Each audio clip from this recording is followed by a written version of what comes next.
Vamos a mirar la palabra en Ezequiel capítulo 36, versículo 27. Ezequiel capítulo 36, versículo 26, leámoslo desde el versículo 26.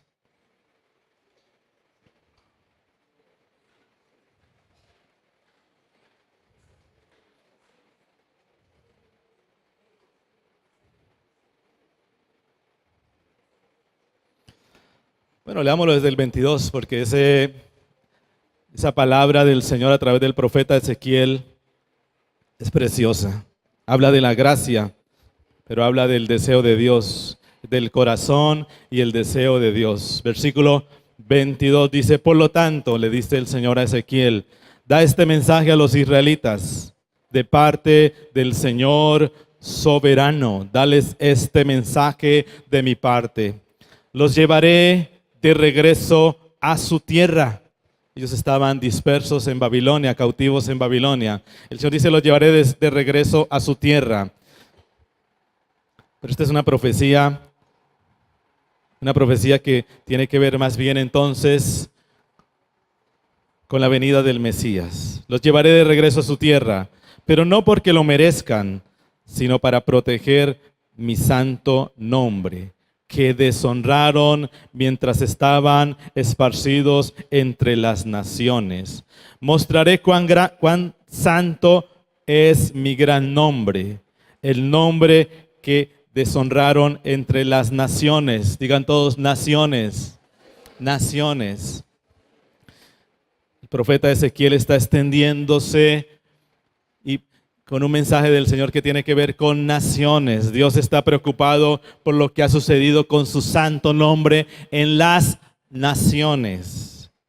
Y dice: cuando revele mi santidad por medio de ustedes ante las naciones. Otra vez, ante las naciones. El Señor está diciendo: cuando revele mi nombre, mi poder, mi gracia, mi amor ante las naciones. Un judío estaría aquí como preocupado. ¿Cómo así? Si hasta ahora pareciera que nosotros somos el pueblo elegido y que el Señor ha estado preocupado y debiera preocuparse solamente por nosotros, porque Él hizo pacto con nosotros. Somos el pueblo del pacto. Los demás son los gentiles y de ellos Dios no debiera preocuparse. Pero el profeta está hablando del corazón de Dios. En el corazón de Dios no estuvieron solamente el pueblo de Israel, sino también las naciones. Cuando revele mi santidad por medio de ustedes ante los ojos de las naciones, dice el Señor soberano, entonces ellas sabrán que yo soy el Señor. La preocupación del Señor es que las naciones enteras sepan que Él es el Señor. Los recogeré de entre las naciones y los regresaré a su tierra. Entonces los rociaré con agua pura y quedarán limpios. Lavaré su inmundicia y dejarán de rendir culto a los ídolos. Entonces, repito este versículo, los rociaré con agua pura y quedarán limpios. Digan todos: perdón de pecados. Aquí empieza a introducirse de alguna manera el plan de Dios para las naciones. No solamente es el plan de Dios para el pueblo de Israel, sino el plan de Dios para las naciones. Los rociaré con agua pura y quedarán limpios. Lavaré su inmundicia y dejarán de rendir culto a los ídolos. Perdón de pecados. Les daré un corazón nuevo y pondré un espíritu nuevo dentro de ustedes. Digan todos: nuevo nacimiento. Perdón de pecados y nuevo nacimiento. Es el regalo prometido. Les quitaré ese terco corazón. Les quitaré ese terco corazón de piedra y les daré un corazón tierno y receptivo. Y les daré un corazón tierno y receptivo. Y el regalo prometido. Versículo 27. Pondré mi espíritu en ustedes para que sigan mis decretos y se aseguren de obedecer mis ordenanzas. Regalo prometido: pondré mi espíritu en ustedes. Pondré mi espíritu en ustedes para que sigan mis decretos y se aseguren de obedecer mis ordenanzas. Regalo prometido. Vamos a ampliar hoy, si el tiempo nos da para todo, pero igual la semana entrante continuaremos. El regalo prometido es un regalo necesario. El regalo prometido, ya lo compartimos el 13 de agosto, según Alirito nos dijo exactamente la fecha. Es un regalo necesario. Ya habíamos compartido que la vida cristiana, como empieza ligada a tantas tradiciones, nos deja con paradigmas erróneos, paradigmas equivocados de la deidad. Las tradiciones, repito, que por años practicamos, vivimos, entendimos, caminamos, nos dejaron con pensamientos o paradigmas erróneos. Y aún gente que lleva años en el Señor tiene conceptos errados acerca de la deidad.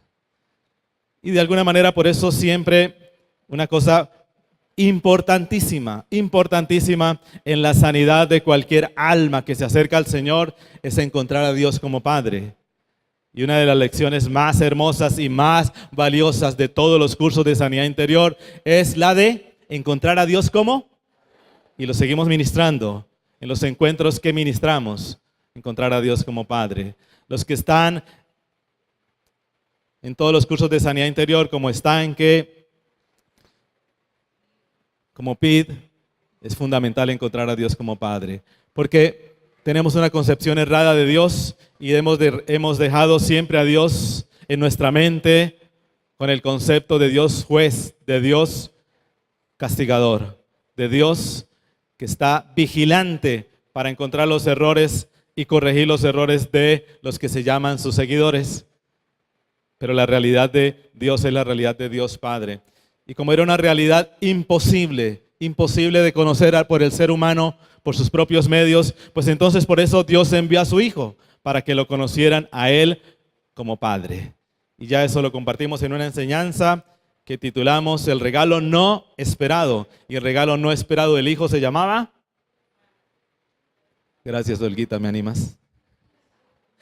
El regalo no esperado fue una enseñanza que compartimos un domingo también. Compartimos el regalo esperado, el regalo no esperado. Y el regalo no esperado del Hijo se llamó papá. Siempre dijimos y le hicimos énfasis a la salvación, pero la salvación es un medio para tener el mayor regalo que Cristo pudo ofrecernos. Y fue el regalo de papá. La parábola del hijo pródigo o del padre amoroso más bien. Es la gran parábola que nos quiere mostrar a Dios en su realidad de Padre. Pero también los paradigmas religiosos nos dejaron una idea equivocada de Jesús. Quizás para muchos Jesús vino a ser el segundo Moisés. Y un poco más complicado porque vino a ponernos un poco más difícil la ley. Porque pues Moisés dijo, la ley dice no matarás, y Jesús vino a decir, sí, no matarás, pero cualquiera que llama a su hermano y fatuo, le dice una grosería, dice también es culpable de homicidio, y ahí sí que nos la puso más difícil. Y entonces se nos convirtió Jesús también en un segundo Moisés, en un legislador dispuesto como a señalar nuestras faltas, y alguien que está muy atento entonces para que enderezcamos la vida, pero siendo mejores. Y nos equivocamos de Jesús. Porque cuando Él vino bajo la figura quizás de un buen pastor. Un buen pastor que da la vida por y da lo necesario para sus ovejas. Y el Señor dijo, mi recurso para los que me siguen se llama la gracia y el amor. Y entonces tuvimos que aprender entonces sobre la justificación para entender a Jesús. Tuvimos que aprender sobre la obra de Jesús explicada en el libro de Romanos, de la justicia que nos fue imputada y de la vida que vivimos entonces por esa justicia que nos fue imputada. Pero cuando hablamos del regalo prometido dijimos también, tenemos una concepción que nos ha dejado la religión acerca del Espíritu Santo. Cuando quizás pudiéramos animar a decir, a ver, piensa en el Espíritu Santo, piensa en el Espíritu Santo. ¿Qué viene a tu mente? Una paloma, es la típica. Dibuja el Espíritu Santo, ¿y qué dibujamos? Una paloma. La religión nos dejó un paradigma equivocado para a muchos de nosotros sobre el Espíritu Santo. Se nos quedó como una paloma que de vez en cuando aparece para brindarnos ayuda.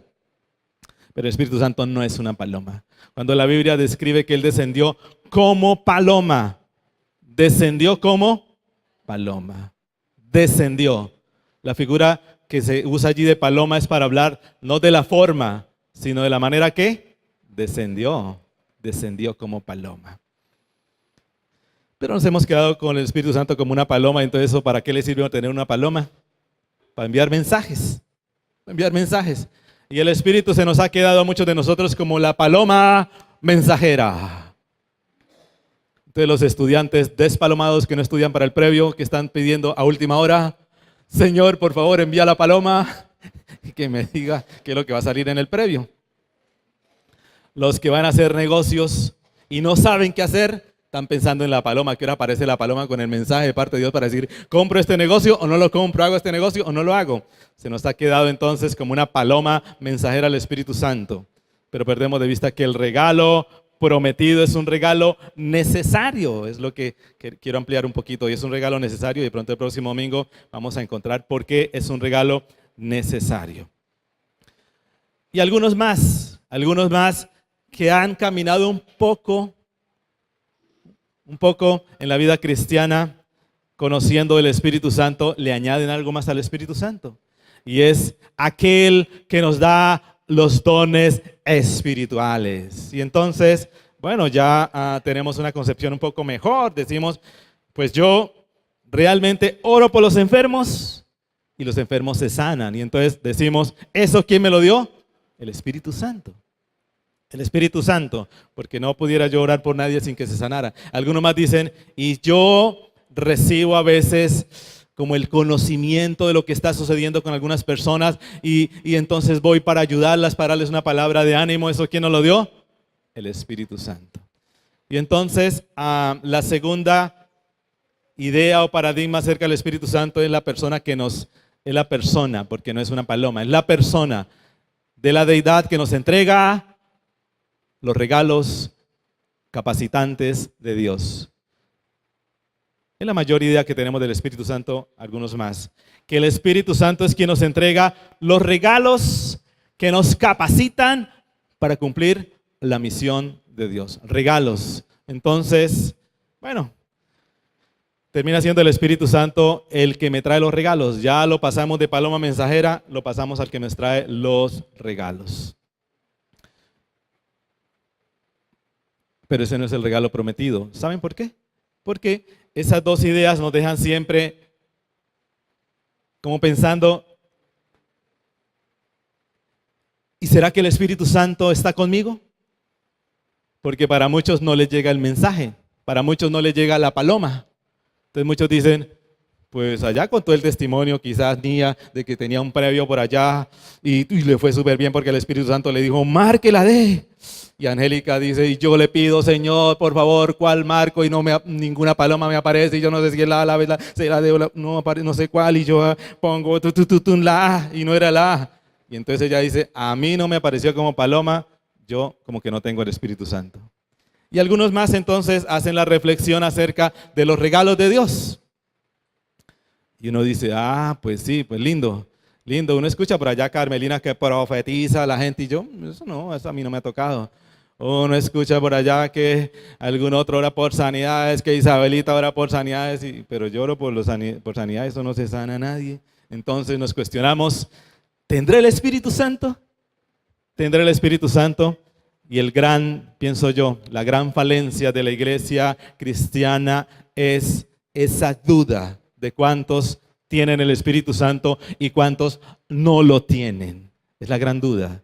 Y estamos entonces caminando sin saber que hay un regalo prometido que nos pertenece a todos. La semana, el 13 de agosto, según dijo Alirio, muy exactamente, más o menos como a esta hora, no, como más temprano, sí, a esta hora pregunté yo, ¿Cuántos desean algún día ser bautizados por el Espíritu Santo? ¿Ve? Pudiéramos preguntar a los que no estuvieron el 13 de agosto. ¿Cuántos de ustedes les gustaría ser bautizados por el Espíritu Santo? Alcen la mano. Y ya no la quieren alzar porque dices, quién sabe con qué me va a salir este. Pero la mayoría en el pueblo cristiano siempre está, ¡trun! Yo deseo ser bautizado por el Espíritu Santo. Pero lo que aprendimos, y lo voy a repetir una vez más para que quede claro, y vamos a mirar la Escritura. Lo que aprendimos leyendo Hechos 2:38, es que el regalo prometido del Espíritu Santo, el regalo prometido del Espíritu Santo,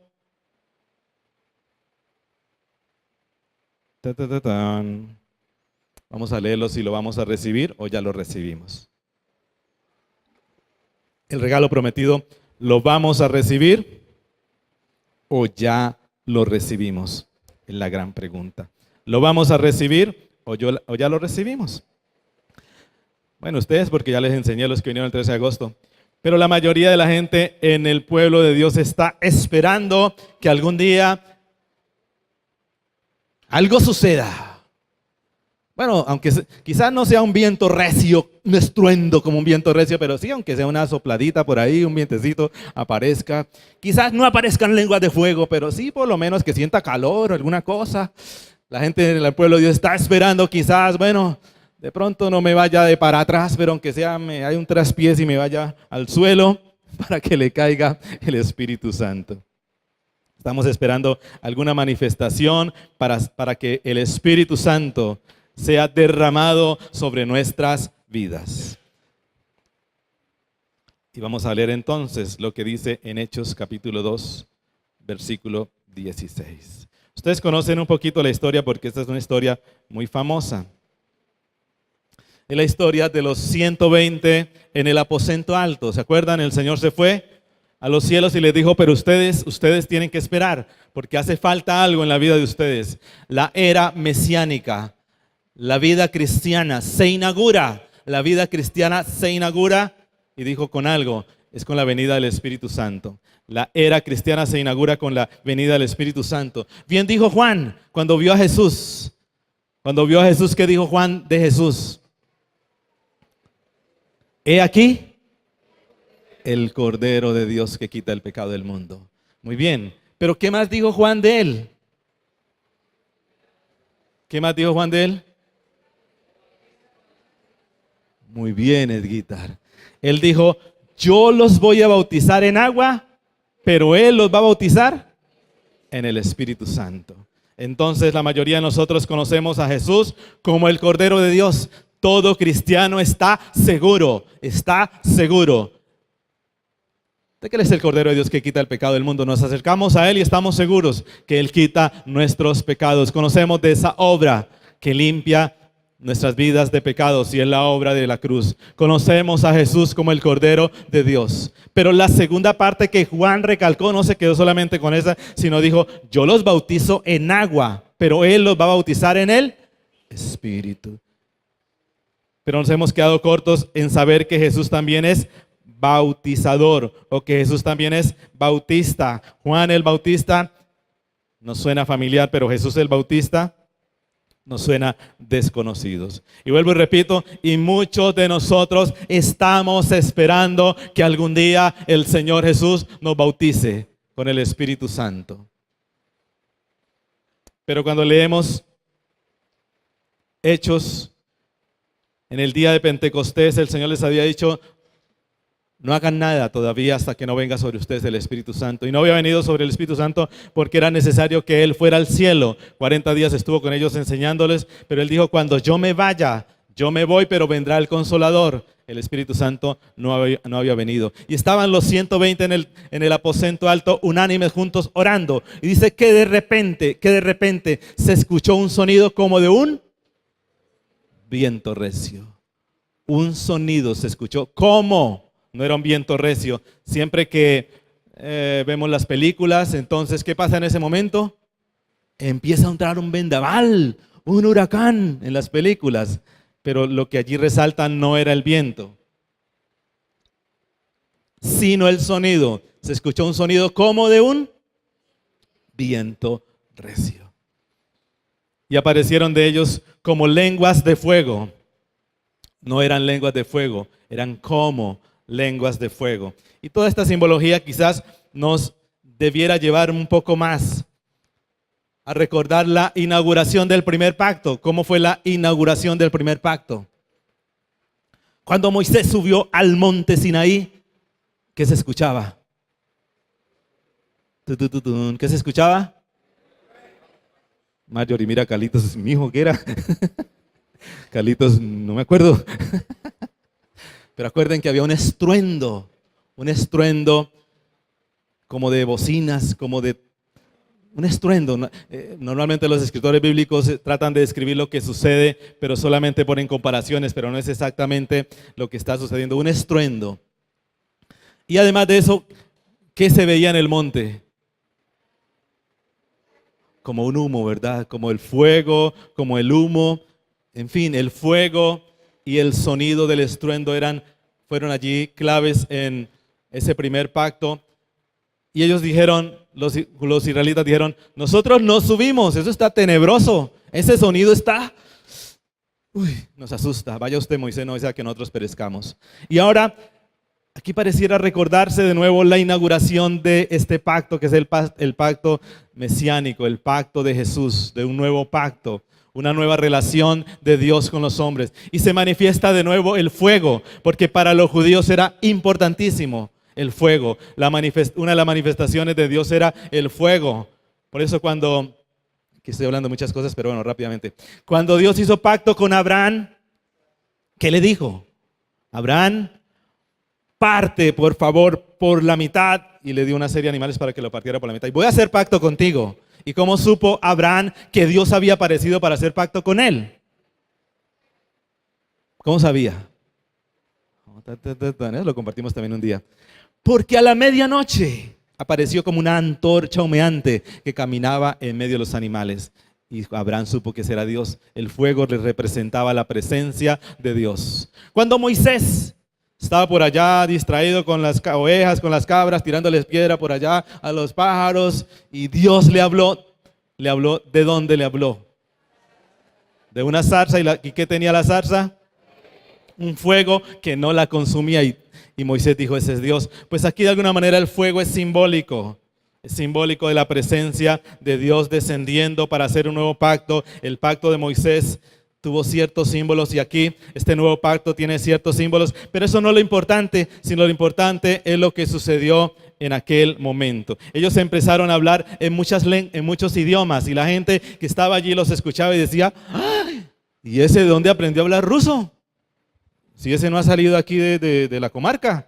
Y el otro que venía por allá de Italia, ¿y dónde aprendió a hablar aquel italiano? Está hablando por allá quizás alguno de los discípulos en italiano. ¿De dónde aprendió si nunca ha ido a Italia? Y los escuchaban hablar en muchos idiomas. Y entonces las personas dijeron, esto es lo que están borrachos. Y entonces Pedro se pone en pie y dice algo que es importante que nosotros entendamos también. Dice, no, ellos no están borrachos. Lo que ustedes ven es lo que el profeta Joel predijo hace mucho tiempo. La misma promesa de Ezequiel la había hecho Dios a través del profeta Joel. Y el profeta Joel había dicho, en los últimos días, dice el Señor, derramaré mi espíritu sobre toda la gente, sobre toda carne. ¿Cuál es el regalo prometido para toda la gente? Para toda la gente que cree en Él, ¿cuál es el regalo prometido? A ver, sacuda al que está a su lado.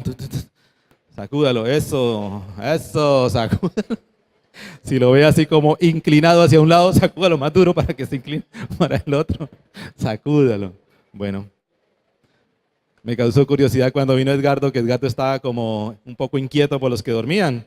Y bueno, ya uno se acostumbra con los que duermen, pero de vez en cuando les hacemos un favor. Porque cuando la enseñanza se pone buena, le hacemos un favor. Pero ya no nos inquietamos por los que duermen, sino es por hacerles el favor. El profeta Joel dijo, en los últimos días derramaré mi espíritu sobre toda carne. Significa, en el contexto en que está hablando a todos los que han creído en el Señor. Sobre todos los que creen en el Señor, el regalo que les prometo es que derramaré mi espíritu. La pregunta es, porque a veces no lo creemos, hagamos las dos cosas que dijo Juan el Bautista acerca de Jesús. ¿A cuántos cristianos Dios ha perdonado y ha lavado sus pecados? ¿A cuántos? Alcen la mano.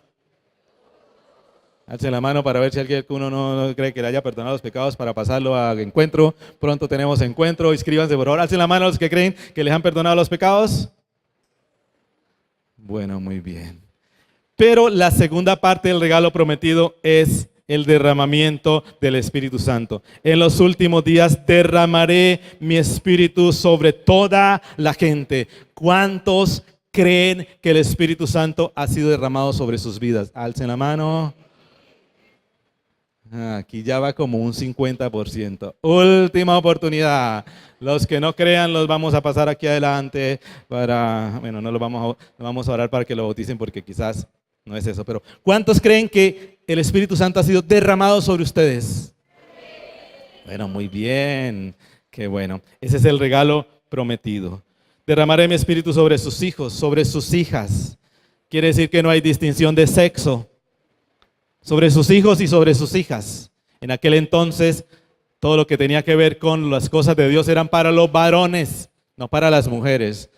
Los hombres tenían acceso a los lugares principales en el templo y las mujeres las dejaban por allá relegadas, ¿no? Esas mujeres hablan mucho y lo que hacen es estorba, hacen bulla y no dejan hacer los sacrificios y las dejaban por allá lejos. Eran despreciadas.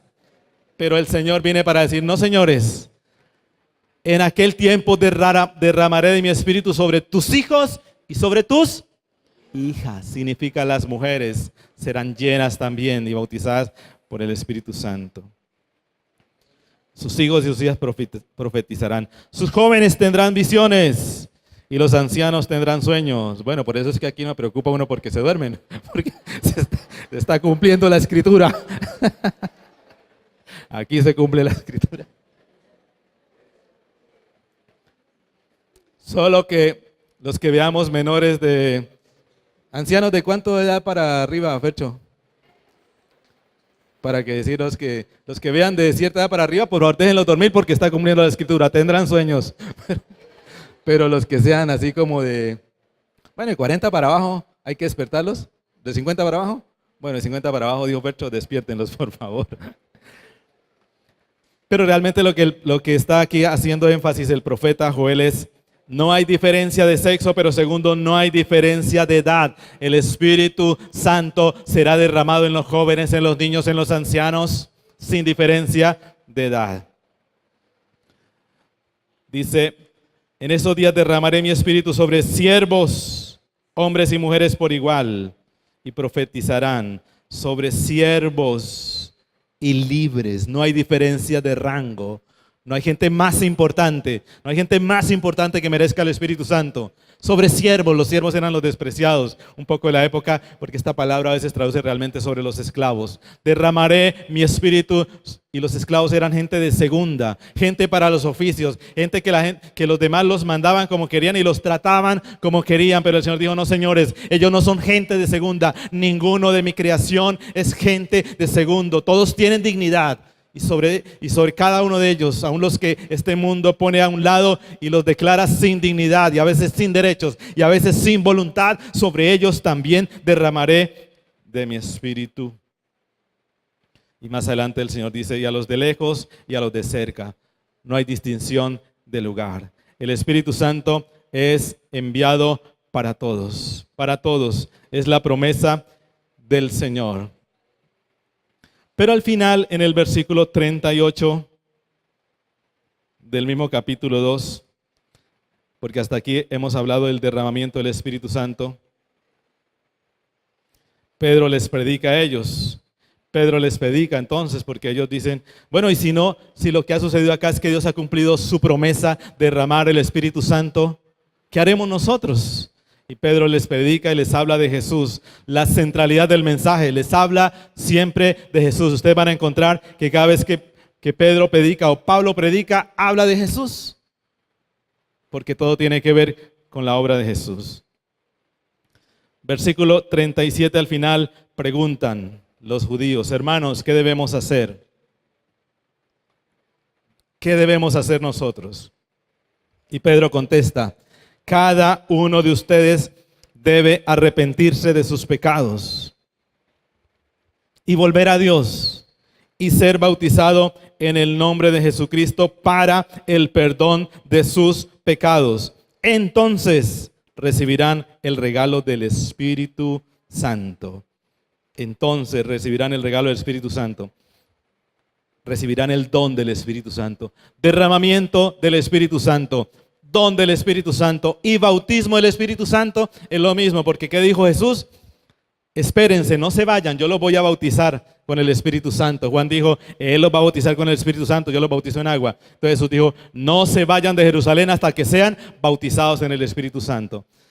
Ese día de Pentecostés, Pedro dijo, ha sido derramado el Espíritu Santo. Bautismo del Espíritu Santo, derramamiento del Espíritu Santo es lo mismo. Y al final Pedro está diciendo, y ustedes hoy también, primero si se arrepienten, segundo si se bautizan, serán perdonados sus pecados y Dios les dará entonces el don del Espíritu Santo. Esta promesa es para ustedes, para sus hijos y para los que están lejos, es decir, para todos. Digan bien fuerte, para todos. Esta promesa es para todos. La vida cristiana es el gran regalo del Padre. ¿Cuál es el regalo del Padre? ¿Cuál es el regalo del Padre? ¿Cuál? Ustedes se olvidaron de una enseñanza, por favor me busca la fecha, Juliancito, que se llama El regalo no esperado. ¿Y el regalo no esperado del Padre fue? No. Ah, sí, Olquita, cuadro el asunto. El regalo no esperado del Padre, busquen la enseñanza, por favor. ¿Cuántas visitas tendrá, Juliancito? Usted que está mirando ahí el WhatsApp. Julián, ¿cuántas visitas tiene? ¿Está buscando cuántas visitas tiene? Bueno, tiene como 60 o 70 visitas. El regalo del Padre se llama aceptación, amor y perdón. El regalo del Hijo, ya lo dijimos, el Padre. Pero el Espíritu Santo es el regalo prometido. El Espíritu Santo es el regalo prometido. ¿Para qué? Ya también dijimos para qué el Espíritu Santo nos fue regalado. Pero vamos a ampliar algo de eso en esta mañana y el próximo domingo. Pero hemos aprendido a disfrutar el regalo del Padre. Algunos hemos aprendido y estamos luchando por disfrutar el regalo del Hijo, pero el Espíritu Santo se nos ha quedado en una paloma mensajera para muchos. No lo necesitamos para nada y vivimos la vida cristiana a veces sin el Espíritu Santo. O se nos ha quedado en una persona que regala. Y como a mí no me ha regalado nada, pues yo también lo tengo olvidado. Eso sí, ¿para qué no me regala nada? Tengo olvidado el Espíritu Santo. ¿Para qué no me regala nada? A mí no me ha dado nada. A otros sí le da. A mí no me ha dado nada. No ve a Carlitos y le regaló por allá un lenguaje todo raro. A mí no me ha dado ese lenguaje todo raro. A otros, no, y algunos más les dio y vamos añadiendo todo lo que ha regalado. Y a mí no. Y entonces nos quedamos con la sensación, el Espíritu Santo es para unos pocos. Y a mí pues ese regalo como que no me sirve. Y entonces hacemos lo que hacen los padres el día del Padre cuando le llega la 20ª caja de pañuelos. ¿Qué hacen con la caja? ¿Qué hacen con la 20ª caja de pañuelos? ¿La destapan? No, dice, muy lindo, mija. O a los hijos, muy lindo, mijito. Era lo que yo esperaba. Y está pensando, ¿y dónde va a meter esa vaina? Que eso no es otra caja de pañuelos más. Y yo no sufro ni de gripa, ni nunca me da una gripa, nunca he ido al médico. ¿Para qué quiero eso? Solo para cargarlo para en el bolsillo. Y entonces el regalo prometido termina por allá en un cajón guardado, porque eso ya tengo eso mucho. Así pasa con el Espíritu Santo. Se ha quedado en el regalo guardado. Bueno, como yo les dije que íbamos a ampliar que el regalo prometido es un regalo necesario. El regalo prometido es un regalo necesario. Ya recordamos el regalo prometido. Ustedes me quieren prometer que de aquí a 8 días no se les va a olvidar lo que ya dijimos para poder avanzar. ¿Sí me lo prometen? Bueno, Vicky, ¿qué toma para la memoria, Vicky? Zanahoria, bueno, zanahoria, hay que tomar esta semanita zanahoria para no olvidar. Pero no vamos a olvidar lo del regalo prometido, es un repaso, pero hoy vamos a avanzar. El regalo prometido es un regalo necesario. Primero,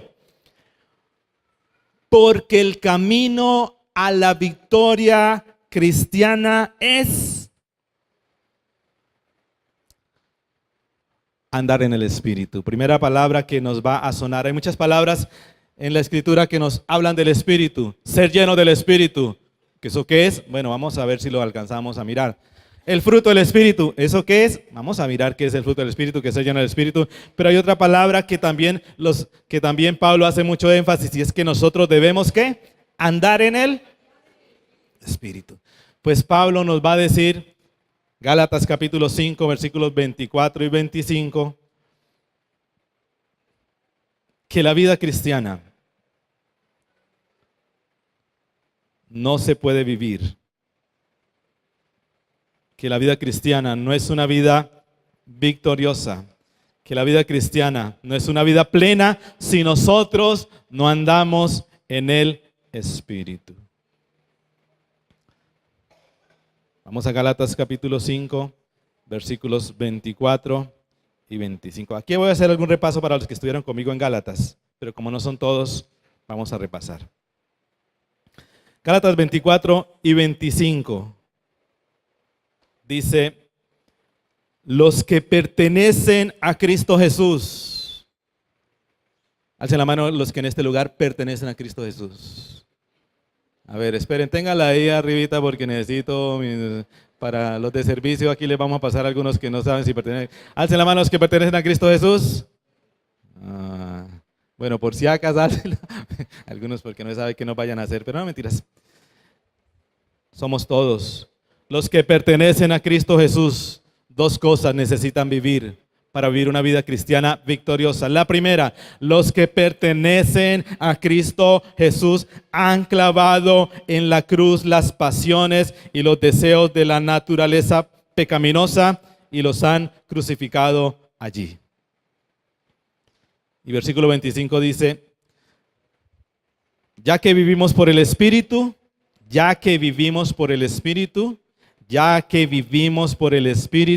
sigamos la guía del Espíritu en cada aspecto de nuestra vida.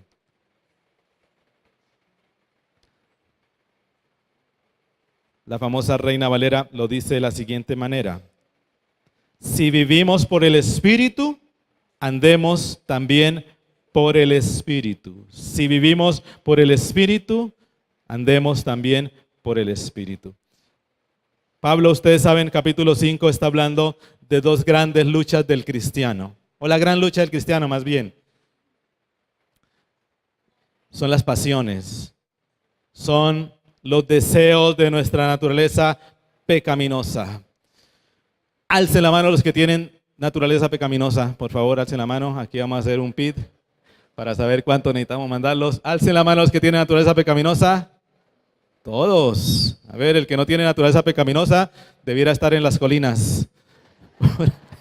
Porque de eso nos libramos cuando estemos en las colinas. Entonces, de nuevo, alcen la mano los que tienen naturaleza pecaminosa. Todos, porque aquí no hay nadie así como que se haya volado a las colinas. Todos tenemos una naturaleza pecaminosa.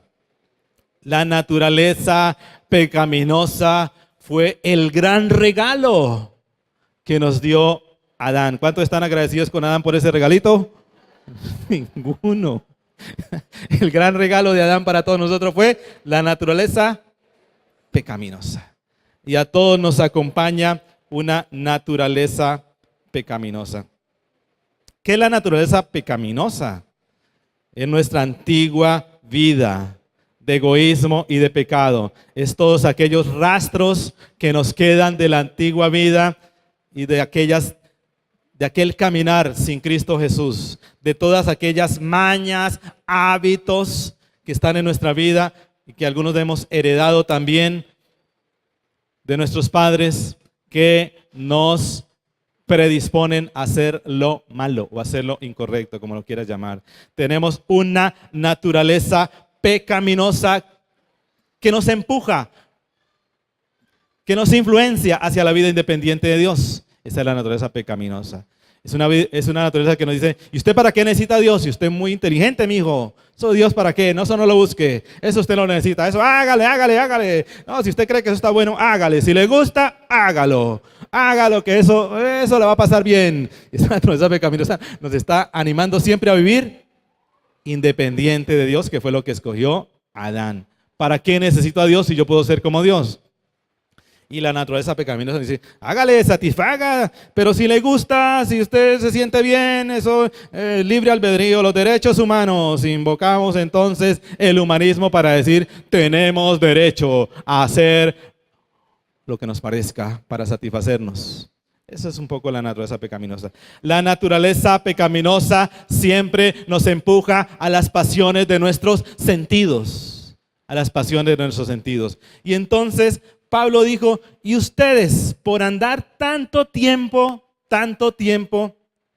caminando en la naturaleza pecaminosa, entonces van a tener unas cosas que se les van a manifestar.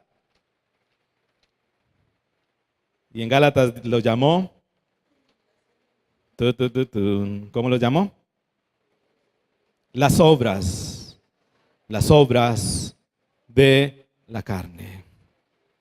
¿Y cuáles son las obras de la carne? Dijo, mire, ustedes por caminar haciendo lo que les place, por caminar satisfaciendo sus deseos, lo que piden sus sentidos, por hacer solamente lo que a usted le gusta, a ustedes todas esas cosas se les va a convertir en las obras de la naturaleza pecaminosa, que son la inmoralidad sexual. No vaya a levantar la mano si usted está eso. Impureza, libertinaje, idolatría, brujería, odio, discordia, celos, arrebatos de ira, ganas de pegarle a la señora, arrebatos de ira, rivalidades, disensiones, sectarismos, envidia, borracheras, orgías y otras cosas parecidas. ¿Eso de dónde viene? ¿Eso de dónde viene? De los que dan rienda suelta a su naturaleza. A usted no le da a veces un arrebato de ira, esta versión lo llama arrebato de ira. No alce la mano, pero sí alcen la mano los que tenemos naturaleza pecaminosa. Muy bien.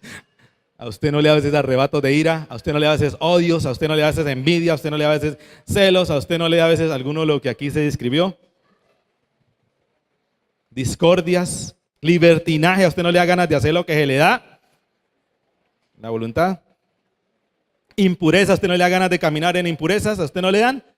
Digamos todos, sí, Señor. A todos nos da, porque todos tenemos naturaleza pecaminosa. Nos dan ganas de hacer cada una de estas cosas. ¿Y qué dijo Pablo? ¿Cómo vamos a ser cristianos victoriosos? Dos opciones. La primera, nos mandamos cremar. ¿Cuánto les gustaría esa opción? ¿Cuánto les gustaría mandarse cremar? No, cierto, muy cruel. Pero Pablo dijo, realmente la vida cristiana primero es crucificar. Digan todos, crucificar.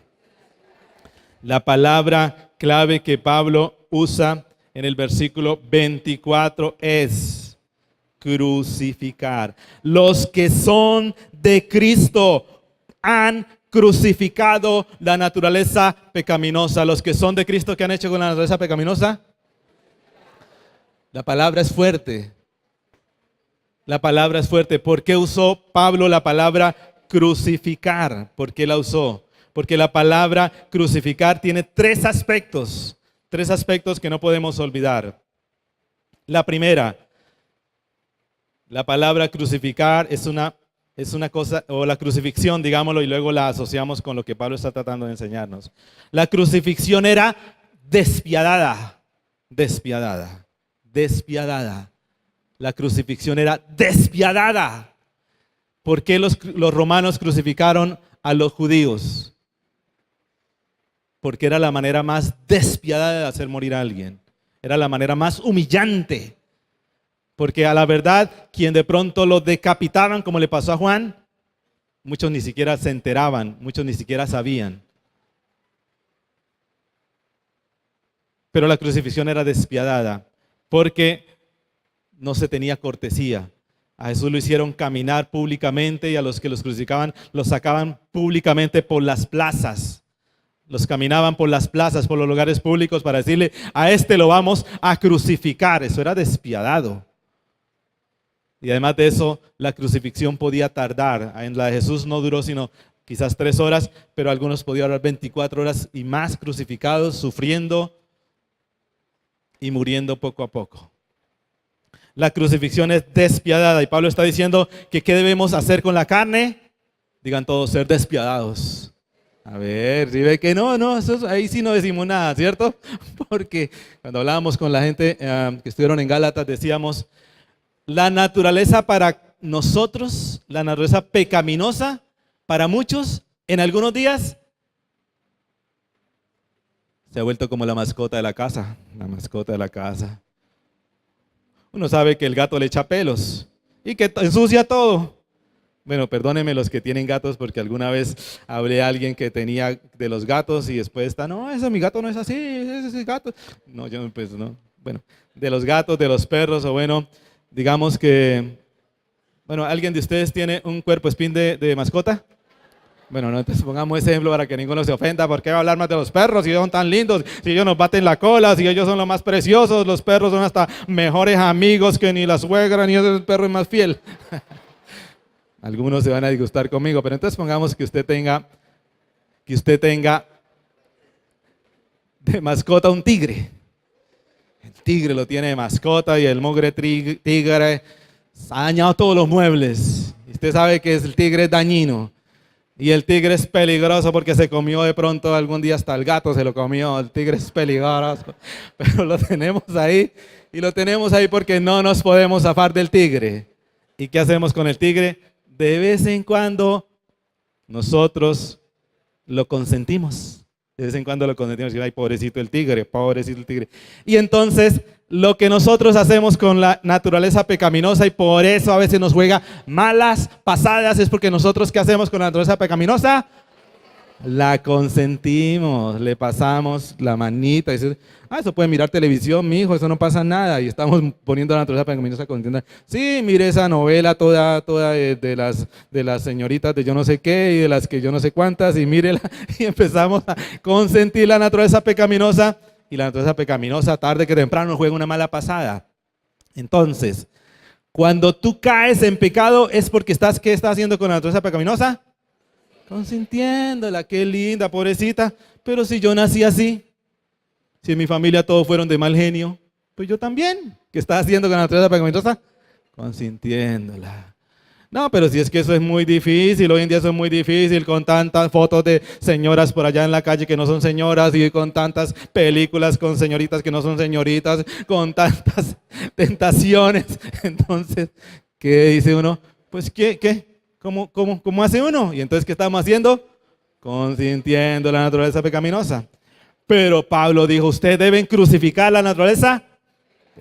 Primero, entonces, ser despiadados. Sin cortesía, como dirían los jóvenes, sin asco. Bueno, es que así decían una vez, sin asco.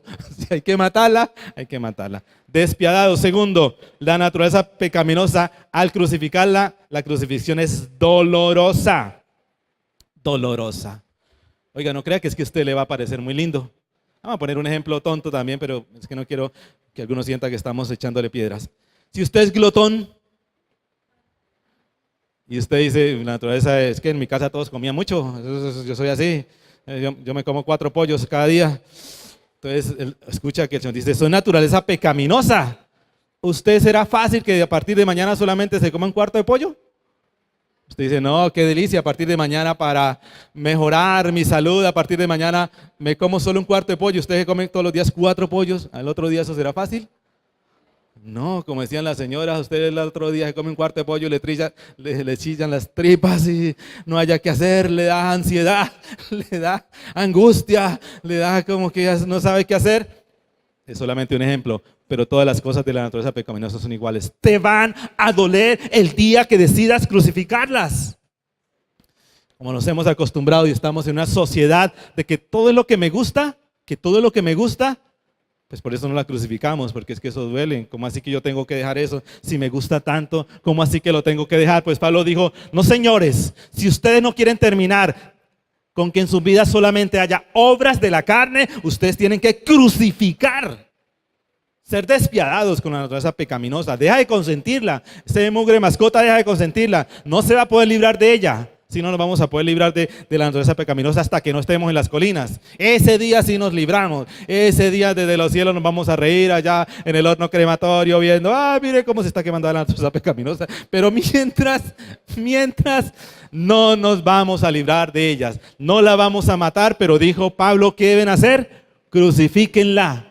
Crucifíquenla hasta el día final, crucifique, hasta que te mueras, mantén la naturaleza pecaminosa crucificada. Eso es despiadado, trátala no con respetabilidad. No digan, pero es que todos los santanderianos somos así. No, pero es que la cultura de nuestros días. No, pero es que la posmodernidad. No, si es que todos en la universidad también hacen lo mismo. Ese despiadado, nada de respeto para la naturaleza pecaminosa. Lo que es desagradable a Dios lo es aquí y en cualquier parte del mundo. Es doloroso, eso te va a costar, eso no te vas a sentir agradable, eso no vas a decir, no, pues qué rico, menos mal que me volví cristiano para dejar aquello. Eso te va a costar, te va a desgarrar a veces.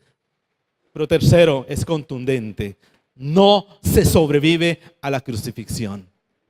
Es contundente. Tu naturaleza pecaminosa necesita que tú la crucifiques, que seas contundente con ella, que no le dejes, no, pues dejémosle, pues matémosle nomás los brazos y démosle las piernas vivas.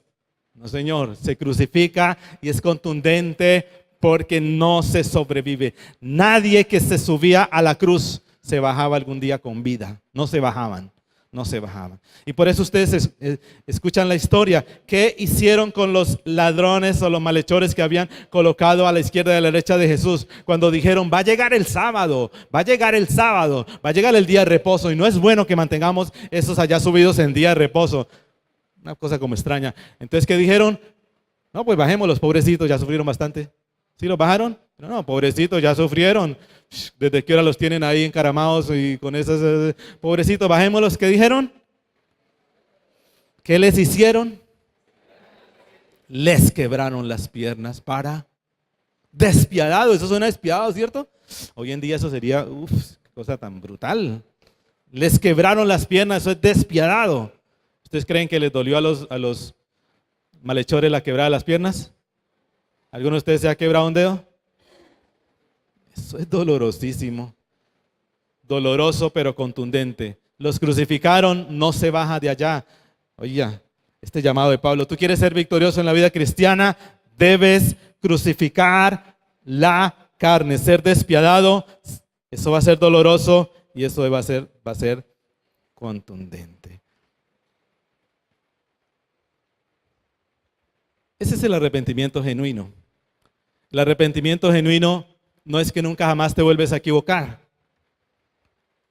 El arrepentimiento genuino no es que quizás confiesas tus faltas y jamás volverás alguna vez a caer en ellas. El arrepentimiento genuino es tu disposición de mantener la naturaleza pecaminosa crucificada ¿hasta cuándo?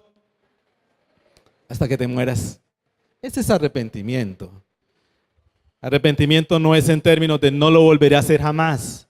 No lo volveré a hacer jamás porque no es necesariamente porque la naturaleza pecaminosa no va a estar muerta. No va a estar muerta hasta que tú no dejes ese cuerpo. Entonces hasta el último día tendrás naturaleza pecaminosa. Pero el arrepentimiento es el inflexible e inexorable rechazo al pecado. ¿Qué es arrepentimiento? El inflexible e inexorable rechazo al pecado, rechazo.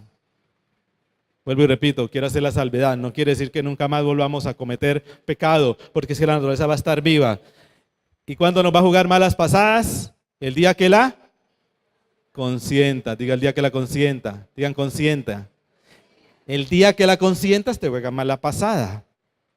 Pero bueno, Pablo dice, deben crucificar la carne. Deben crucificar la carne. Pero segundo, deben andar en el Espíritu. Deben andar en el Espíritu. Y Pablo dice, si los guía el Espíritu, vivan por el Espíritu. Si ustedes tienen vida, si vivimos por el Espíritu, dice la Reina Valera, si tenemos vida por el Espíritu, andemos también por el Espíritu. ¿Qué es lo más importante que nos da el Espíritu Santo? No son regalos, no son mensajes.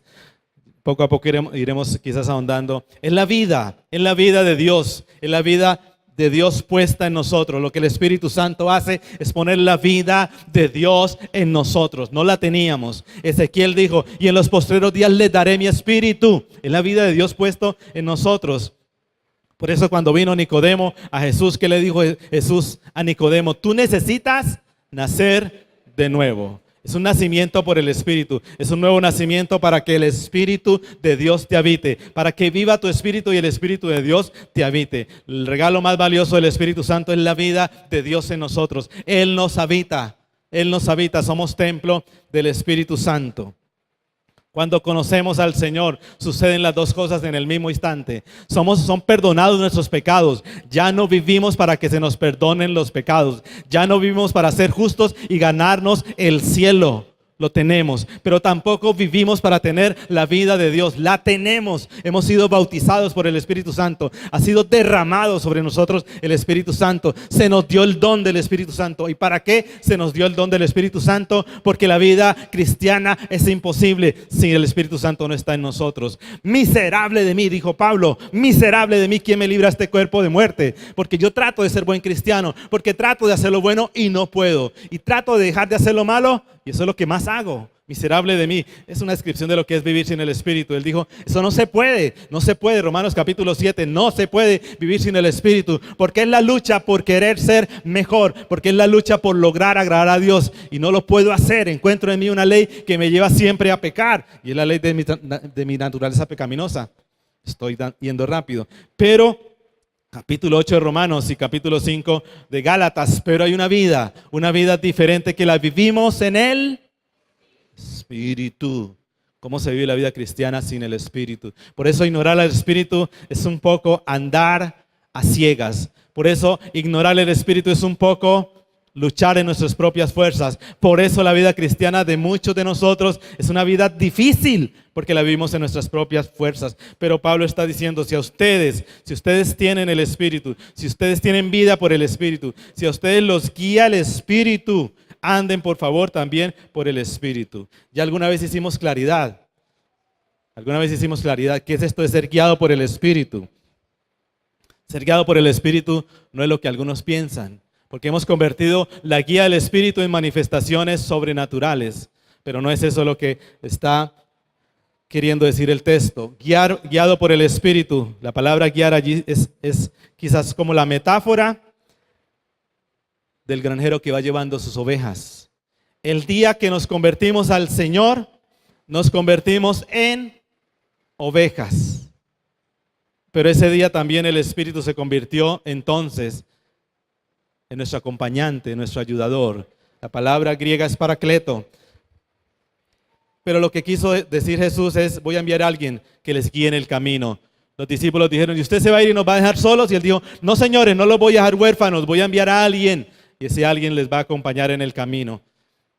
Ese alguien les va a guiar, ese alguien va a estar con ustedes. Entonces, si a ustedes los guía el Espíritu significa a todos. Es el regalo del cielo. El Espíritu fue enviado para controlarnos, para impulsarnos, para dirigirnos, para iluminarnos, para persuadirnos. Esa misma palabra, si usted los guía, es la palabra que se usaba para describir el viento que soplaba sobre una vela y guiaba los barcos. Si el Espíritu Santo fue dejado por Dios como el viento para soplar la vela de tu vida, dice Pablo, entonces, como Él lo hace, esa fue la propuesta de Dios, entonces ustedes anden, por favor, anden en el Espíritu, anden en el Espíritu. La palabra guiados por el Espíritu está en una forma pasiva. Significa que Él siempre va a estarlo haciendo. Pero andar en el Espíritu está en una forma activa. Y forma activa nos compromete a una acción. De manera que el Espíritu va a cumplir con su misión, que es la de guiarnos, que es la de conducirnos, que es la de dirigirnos, que es la de impulsarnos. Pero andar en el Espíritu es tu responsabilidad. De nuevo, lo repito porque es importante. Porque hemos convertido un poco andar en el Espíritu en una cosa sobrenatural, en una cosa por allá como no sé, no sabemos cómo escribir. Cuando dicen, anda en el Espíritu, entonces dice, espero a ver si vuelo, no sé cómo andar en el Espíritu. Y entonces uno anda como de pronto, andar en el Espíritu es como andar en otro mundo. Andar en el Espíritu es como andar en una cosa sobrenatural. Pero no es exactamente la propuesta de acá. Andar en el Espíritu es el llamado de andar en la dirección correcta. Andar en la dirección correcta. La palabra griega es la palabra estoicheo. Y esa palabra significa, andar en el Espíritu significa, o vivir en el Espíritu, significa vivir o caminar o andar en línea. Andar en línea con el Espíritu. Andar en línea con el sendero que Él nos ha marcado. ¿Cómo se vive la vida cristiana? ¿Cómo somos victoriosos? Primero, crucificar la carne. ¿Y cómo la debemos crucificar? De manera despiadada, dolorosa y contundente. Pero ¿quieres tener realmente una vida victoriosa? No es suficiente solamente crucificar la carne. Tienes que andar en el Espíritu. Tienes que entender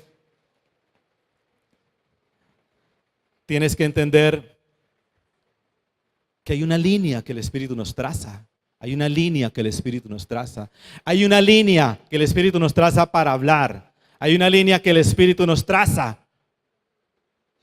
con los amigos, con la gente de la universidad, con la gente del colegio. Hay una línea que el Espíritu nos traza con el servicio en la iglesia. Hay una línea que el Espíritu nos traza con el tiempo libre. Hay una línea que el Espíritu nos traza con las distracciones, diversiones o descanso. Hay una línea que el Espíritu nos traza con nuestras relaciones familiares. Y el Pablo dice, ustedes deben andar en esa línea que el Espíritu les traza. Si ustedes andan fuera de esa línea, pues corren peligro. Corren peligro de que muchas veces se encuentren consintiendo la mascota. Si ustedes caminan por ejemplo, solamente un ejemplo porque ya voy finalizando y voy terminando. Este reloj está adelantado 5 minutos, de manera que en el mío estamos bien. Bueno, ya voy terminando. El tiempo libre. El tiempo libre. ¿Qué haces en el tiempo libre? ¿Cuál será la línea de la carne? Pues véase una película. Y la película, si se va subiendo de color, pues más emocionante, más atrae. Y entonces la línea de la carne es distracción. La línea de la carne es ocio. La línea de la carne es perder el tiempo. La línea de la carne es alimentar tus sentidos. Y entonces te pasas viendo una película 4 o 5 horas que te alimenta los sentidos. Pues bueno, tú escogiste. Pero quizás después te encuentres que ese tiempo fue el tiempo de consentir la mascota. Y después de esas 4 horas de estar viendo la película, téngale, lo mordió el tigre por estar consintiéndolo. Pero, ¿qué será la línea del Espíritu con nuestro tiempo libre? Bueno, cada uno debe encontrar qué es la línea del Espíritu con tu tiempo libre. ¿Qué hacemos con el tiempo libre? El tiempo libre tomamos quizás, no quiero que parezca que quiero dirigirlos, pero de nuestro tiempo libre tomamos espacios para caminar en la línea que el Espíritu Santo nos indica. El tiempo libre quizás para amar a otros, el tiempo libre para servir, el tiempo libre para velar por mi propia vida, el tiempo libre para edificar mi propia vida, el tiempo libre para construir aquello que me hace falta, el tiempo libre para vencer la ignorancia que me acompaña en la vida espiritual, el tiempo libre para aquellas cosas que me hacen el camino más cercano al camino del Espíritu Santo. El tiempo libre que me alinea con Dios. Vivamos entonces en línea, andemos o caminemos en el Espíritu. Terminamos con esto entonces. La próxima semana daremos una pequeña, de este mismo tema, ampliaremos, pero algo muy breve. Pero yo creo que ustedes son entendidos. Y andar en el Espíritu entonces no es andar volando.